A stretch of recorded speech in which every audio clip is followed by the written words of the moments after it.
The spark plug boot is a rubber elbow that covers the connection between the spark plug and the ignition coil wire. The rubber boot insulates the high voltage connection. Over time, the boot will harden and crack. This can cause the boot and ignition wire to come free from the plug. In some cases, a cracked boot can allow the electricity to arc to the engine's other components, grounding the ignition out, causing the engine to shut off. Replacing the spark plug boot is a repair that you can do yourself, and I'm going to show you how. Hi, I'm Mark Socha. Do-it-yourself repairs like these are easier than you might think. From lawn machines to cordless drills, kitchen mixers, Outdoor grills.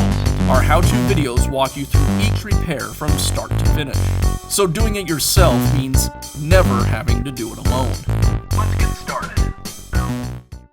I'll begin by removing the spark plug wire from the spark plug. I like to use a special tool to pull the spark plug boot, because these can be a little obnoxious. Now watch me remove the spark plug boot. Now I can install the new boot. You'll notice there's a smaller hole on one end than the other. The large hole's for the spark plug, the small hole is for the wire.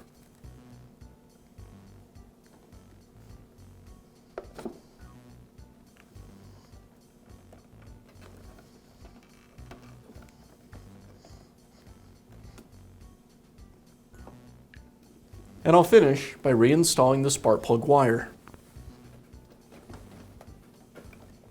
And that's all it takes to replace the spark plug boot on your small engine. Be sure to check back often for new videos and expert advice. If you found this video helpful, give us a thumbs up.